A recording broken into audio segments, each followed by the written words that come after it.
Welcome to another video.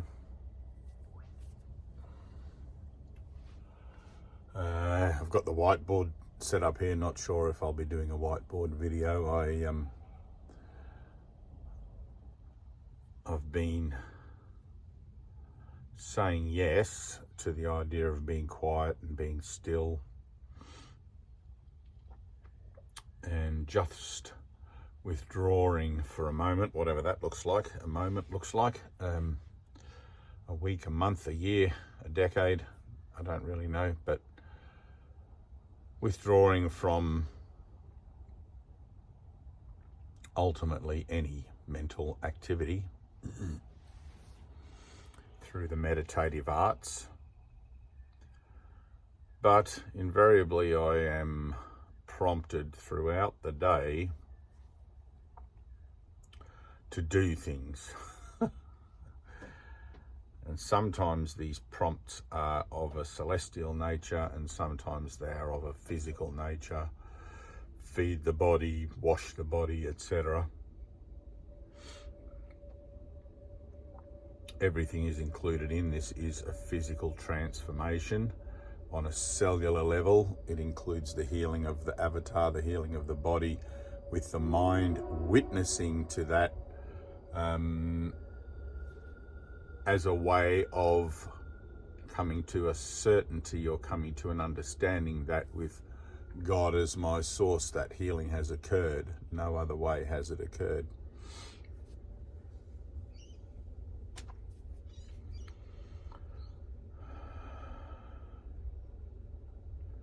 At the time of making this video right now, I'm feeling somewhat, and when I say I'm feeling, like the energy is feeling a little flat, which is fine. You don't have to do anything with that if you're ever feeling flat or feeling whatever, other than simply accept how you are feeling and allow for the miraculous nature of life, the universe, and everything to lead you into the next moment with whatever that's supposed to look like.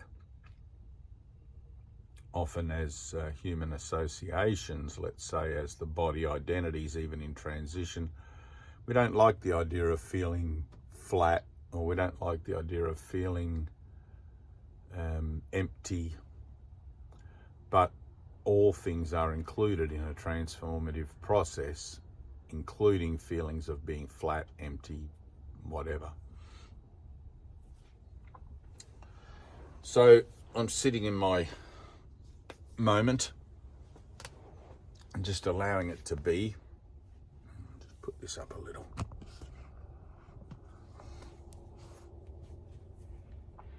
And this morning I was prompted to come to the whiteboard and do a diagram with regards to one of the lessons in the course.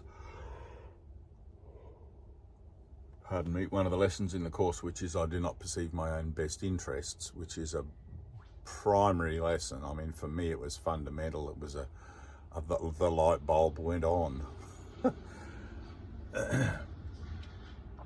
Once you realize you do not perceive your own best interests, of course, you can become somewhat fearful, perhaps having lived most of your life just assuming that you understand the ways of the world and that you can make your own decisions, and that you're not actually sabotaging your own best interests, which actually you are.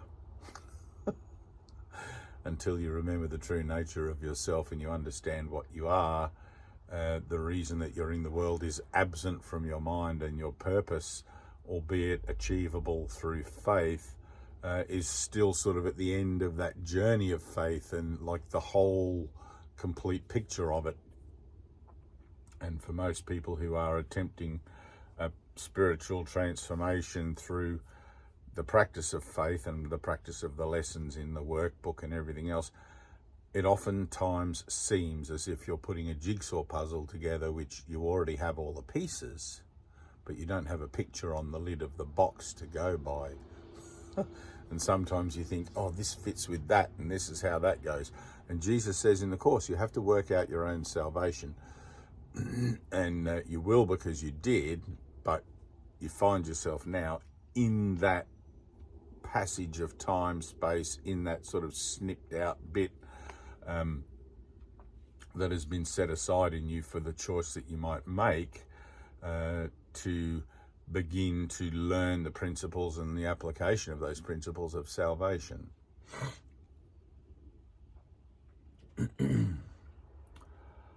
So I do not perceive my own best interests. You might find that to be quite joyous. Oh, thank God for that. Thank God. Now I can stop trying to convince myself I know what's going on. You know, there's always another way to look at everything. I was very grateful when I read that lesson. I remember being very grateful. I remember thinking, all the pressure was off.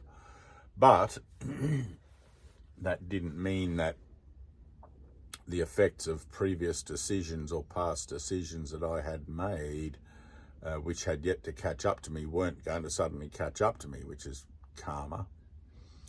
And you'll find when you begin a spiritual discipline, especially if you're in a monastery or an ashram or something like that, you'll see everybody around you who's at various stages of their own transformation. Some of them will be quite at peace and happy, and others will be throwing things against the wall and not sleeping well at night, you know. And that's just the way it goes. Don't judge your own progress by the people you see around you. Simply be honest about where you seem to find yourself and just keep going. Right? So I do not perceive my own best interests, fundamentally because all of my best interests are sabotaged by ego, by the false self-narrative, the false self-idea, focused on the identity of the body, which is why it's helpful to have ideas such as I am not a body presented to you regularly again and again and again to help get through that thick, dense sort of cloud of denial where the idea that you're not a body seems to be some lofty, far-off kind of spiritual something, and you're making your way towards it. And it's like, well, no, you're not a body right now. You're not a body at all. You never were. You never will be. And surprise, surprise, this video is part and parcel of how you came to remember that for yourself. So, sabotaging my own best interests. And I've got the whole corner of the board there. I might bring it down a little bit. If you've watched my other whiteboard videos, you'll be aware that this squiggly line is my definition line, let's say, for awake and asleep, or the above and the below in eternity or on earth. Now, into eternity crept a tiny mad idea at which the Son of God remembered not to laugh, which is the juxtaposition, I think, for all conscious choice making in the Course, or should be, if you are hearing what the message of the Course is actually saying. So the tiny mad idea occurred up here, right, where nothing should exist, and it looks like a fried egg on my drawing board. Right? Now, if you like the biblical stories of the fall from grace or a war in heaven and we all chose the wrong side, we didn't know what we were doing. We were like little children. And, you know, if I was to use the idea of Satan or Lucifer as the archangel who fell from grace, you know, and brought us all with him as the temptation of Eve in the garden, you know, and Adam and Eve being evicted, you know, the children of God analogy, which is impossible, because if it is God's will that the apple be not eaten, then it would be impossible for it to be eaten, which is why, as above so below, separation, or the idea of separation, resulting in the form association of people, bodies, situations and events and things, including the making of this video, is actually impossible. And I'm not making a video at all actually now, no matter what you think, and no matter that your mind will have convinced you absolutely you're watching a video and there's that guy and he's made videos before, etc. It's not true. It's a head fuck, right? You're in eternity now, where God created you as part of itself, formless forever, because God is eternal, God is whole and all-encompassing. There can be nothing else, despite the fact that we seem to be, or I seem to find myself, I should keep my finger on my nose because that's how singularity proceeds as an idea of discipline, despite the fact that I seem to be down here on this planet. There's Australia. I don't know what the rest of the world looks like, some sort of upside down jelly, spinning around in a universe wondering what the hell I'm doing. Well, maybe not wondering, maybe just preoccupied with other things that seem shiny things, you know. Don't question life at all, maybe. But anyway, we come to arrive at this video because somewhere we've questioned life and what's it all about, and here we are, and here's this guy with the pen doing his thing. But the curriculum of the world is completely all-encompassing. It's a whole idea, right? God only creates in whole ideas. So the whole idea of separation is completely implicit within itself here, encompassing all of the potential for whatever scenario separation may or may not look like. There are probably other realms. I mean, if you speak to people that smoke, what's that one with the fairies and the elves, DMT, I think, and they will tell you, and I believe them, that there are other realms where everyone has the same experience of going there mentally, and people look like psychedelic elves and things. It's like anything is possible. I mean, if you're really honest and you look at the image you see on the screen now, it's like, why does it look like that? Why does this person talking to me, or this narrative, seem to be presenting itself as white hair and a beard and a nose and eyes, and I've got the same, you know, and you look at, why does life look like this? Why doesn't it look a lot more like conscious jellyfish or whatever? Because this is the most appropriate form of life, you could say, in order to be able to learn that you're getting the results of your own thinking. Now that brings me to here. All the thinking that you've learned how to do in the world, which isn't really thinking at all. It's just a lot of verbal dialogue occupying space in the mind that you think is thinking. You think that it's actually valuable and that it's intellectual and that we're the most advanced species on the planet because we have consciousness. A word from the wise to the wise is the presence of consciousness means you're not thinking at all. It means that you're actually profoundly asleep and profoundly ignorant of your place in the universe. Even a garden weed has more understanding of the nature of life than you do. And that might sound insulting, and so be it. There's not really a nice way to pretty that up and put it. Right? So you've been conned, you've been tricked into taking on board this whole narrative, this whole thought system of I'm a body in the world, etc. And your mind has become like a mental filing cabinet for facts and information and all sorts of stuff that you're very good at pinpointing and connecting and bringing out in times of needing to justify the form association as being someone who knows something, or all of that. Like me making these videos, I think I know something, but at least I know that I'm not really talking about anything. It's just my chosen subject matter of talking about nothing, and it might be helpful to you if you can switch onto it. Doing this isn't why I do this. This is just a precursor to the other thing that happens. This is the essential part. Miracles, you're right, but purification is necessary first. All of these videos that you're watching now are all concerned with purification and that process, all of them, healing, that idea. But what is the point of healing?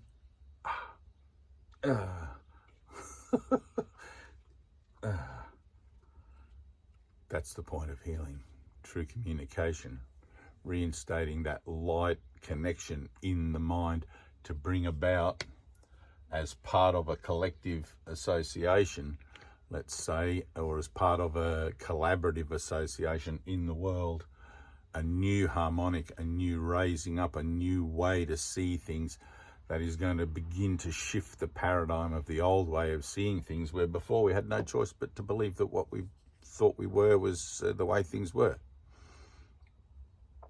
You know, this message is only really about 2,000 odd years old. Well, I mean, if you go to the Upanishads, you've got 6,000 years. If you go to Aboriginal teachings from my country here in Australia, you've got 30,000 years worth of handed down knowledge, etc.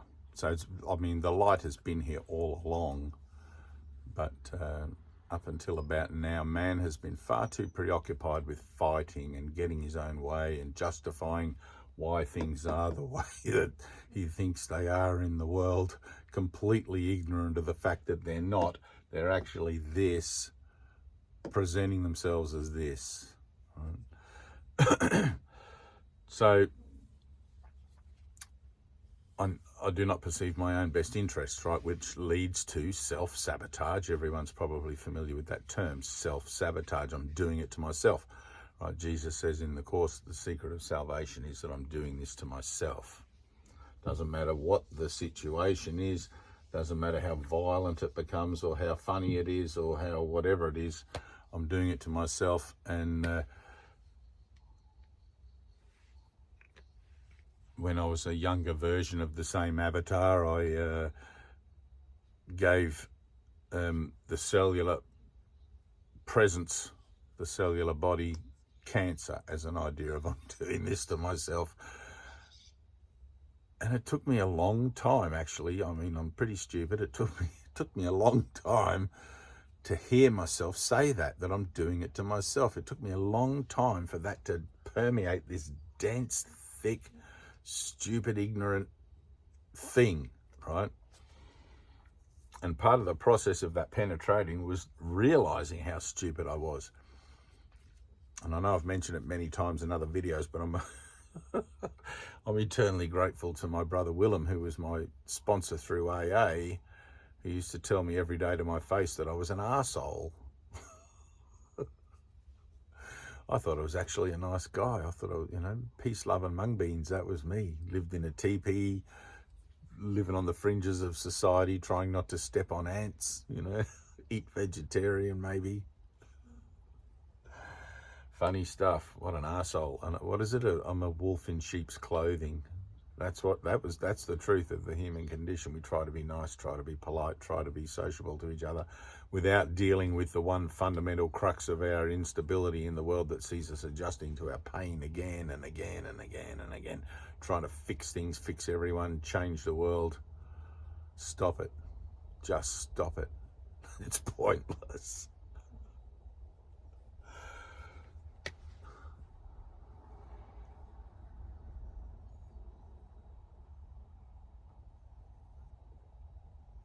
There we are, quite happy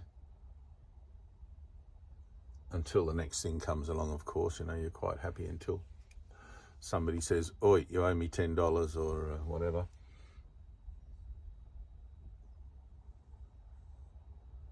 There we go, that's not bad, look at that. It doesn't look like a nostril. I'll just give me my mustache. There we go. So there's our traveller, me, with, let's get rid of that ear actually, with a brain full of blah. A brain full of blah. There's nothing in there.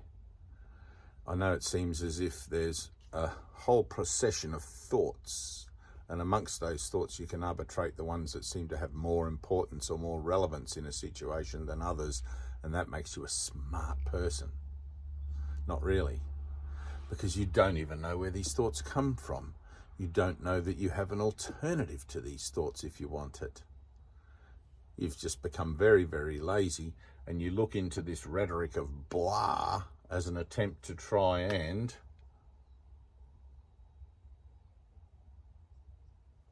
make sense of what you see out in the world. And for a moment you seem to be successful. Oh, that's why that happened. That's why this happened. And then something else happens and pulls the rug from under your feet. And what do? You go back to the blah to find a new way of dealing with it. You constantly adjust to the pain, suffering, and death that you see out there in the world, completely oblivious. I'll bring my thing around a bit. Completely oblivious to the fact that it's not actually out here in the world at all. It's contained in here, in this idea of separation, which is operating, and I'll just draw it down here somewhere, in the subconscious, operating down there, feeding this blah narrative, which you as mind or spirit reference to choose from in order to try and make sense of the things going on out here, right, which are produced by this. They're an effect of this. You project onto them the meaning that you give them based on whatever blah here, and then you judge it and go, oh yes, that fits with all my other meanings of all my other things, therefore it must be correct, without even raising it to question. Why is the world like this? Why do I constantly have to defend myself? Why is there this constancy of aggravation that every day when I wake up in my bed, I wonder what the hell's going to happen to me today?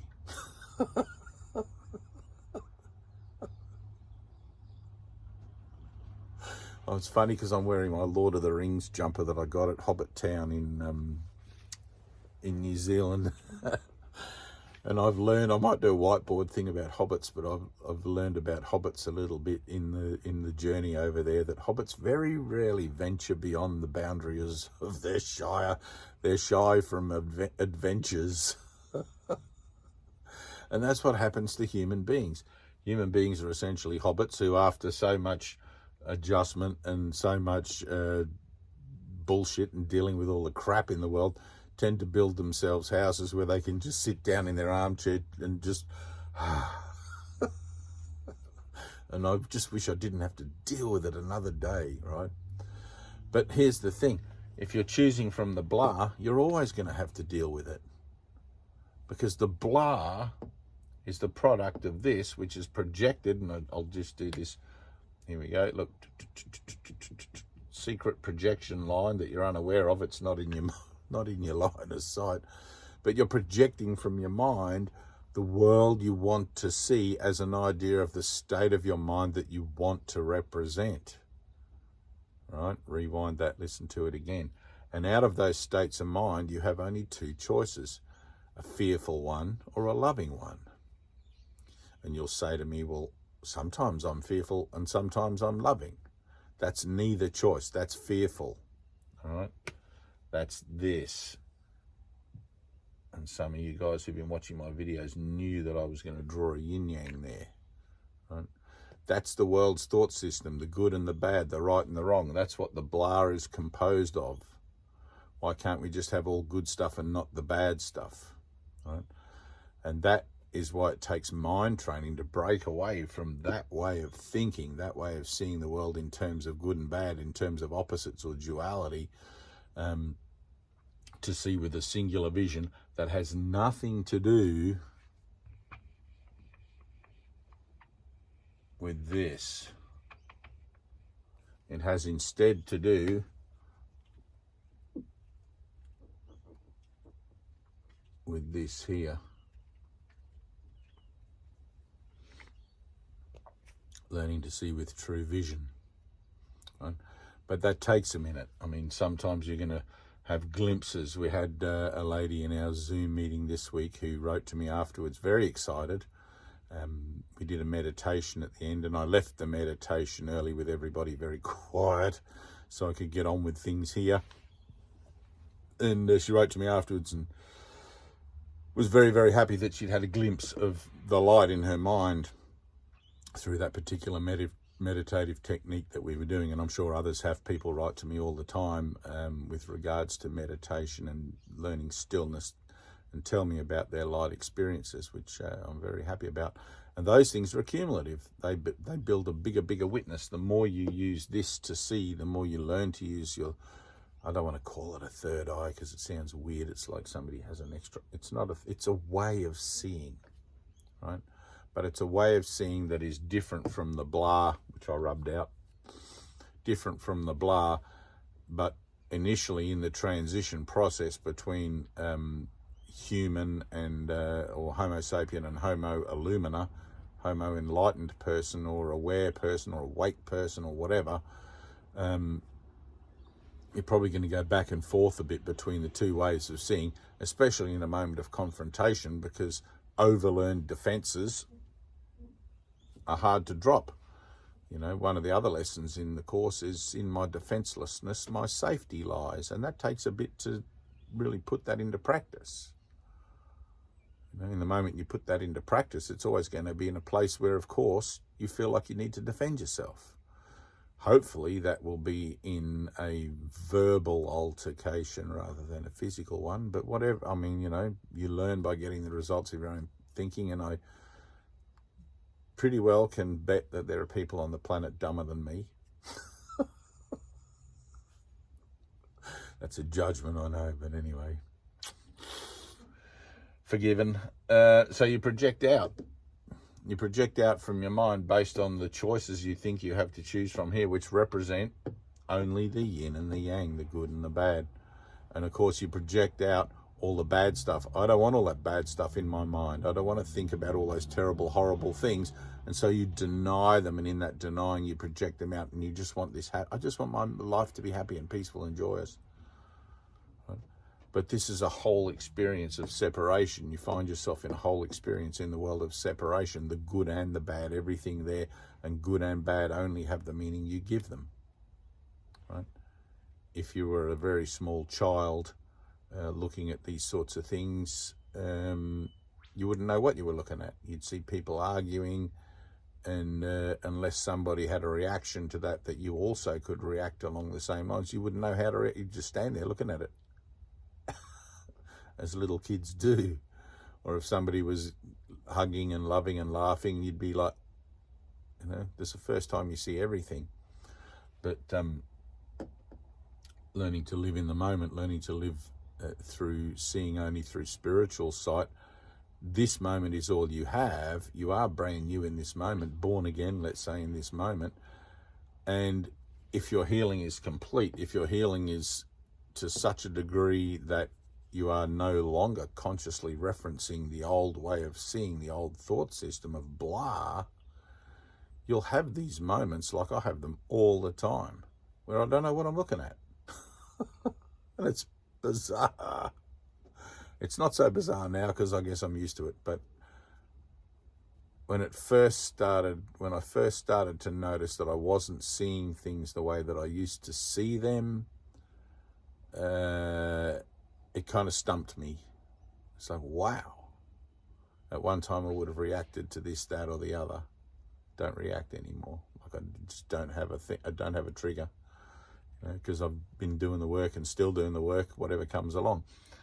But in the idea that I don't perceive my own best interests, I'm never going to perceive my own best interests if I'm thinking with this, because this is all that this contains. It doesn't contain my own best interests. The purpose of this is to keep me in the physical frame and to keep me in the physical dimension again and again and again, lifetime after lifetime, which, unless you really like that sort of thing, to me, that's not my own best interests. I want to wake up here, right, and down here simply ceases to exist.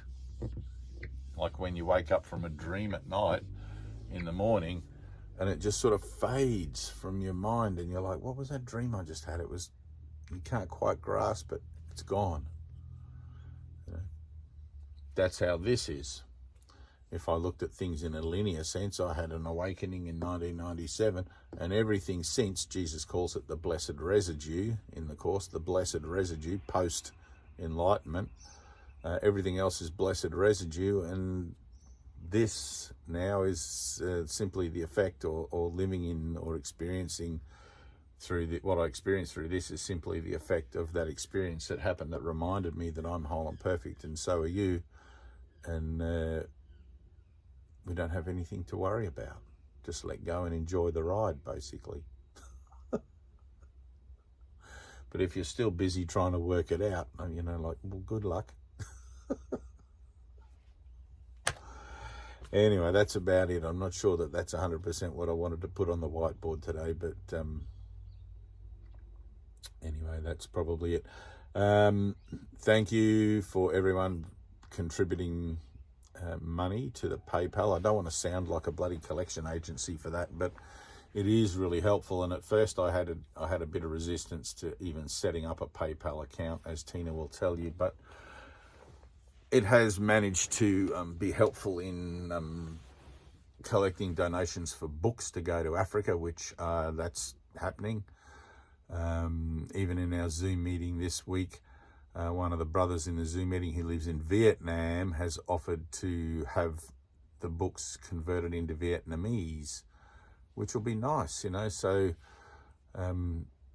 whilst the course is primarily for the Western mind, I'm sure Vietnamese people will appreciate a different, you know, understanding of life, the universe and everything, other than Confucianism, which obviously, if you don't know, Vietnam was the birthplace of Confucius. And I spent a month over there on my honeymoon, and it's a beautiful, beautiful place with beautiful, beautiful people, very revering and reverent in their spiritual diligence and discipline in their daily lives, and just really lovely, you know. And I could go into a bigger story about all of that, but it's the same all throughout Asia, where Buddhism and Confucianism, and, you know, even in China, there's a strong leaning towards the Tao and things like that. And those things have become mainstay in people's lives. Those principles bind people's thinking and philosophy, and, you know, whereas in the West, we're just a rambunctious bunch of tittle-tattlers, you know, or I can't think of the word. Jesus looking down going, we got to give them guys 365 lessons for dummies. They just don't get it. Westerners. So it's about the love, you know, it's about the love. Unconditional love. Doesn't matter your culture, your religion, your belief. Unconditional love. The kingdom of heaven is love. The creation of God is love. Anything on earth that does not reflect that needs to be forgiven, needs to be healed, needs to be released from the conscious mind that has once perhaps given it value in idea of defense of the bodily association or the physical form. And those of you who are contemporary with me in this, that are watching this video, you'll know what I mean by the fact when I tell you that things are changing, even though nothing's happening. The light is getting in, he is risen, and the continuum is rising up, but it very much depends on the willingness of each individual person. Don't think your individual efforts don't make any difference. They do. Trust me, they do. If you could step out of the world, and you can, if you wanted to step out of the world and look back and see how things changed, or how the dream is now becoming the forgiven dream, or the, you know, or it already is, but in awareness of it, it's always in the becoming.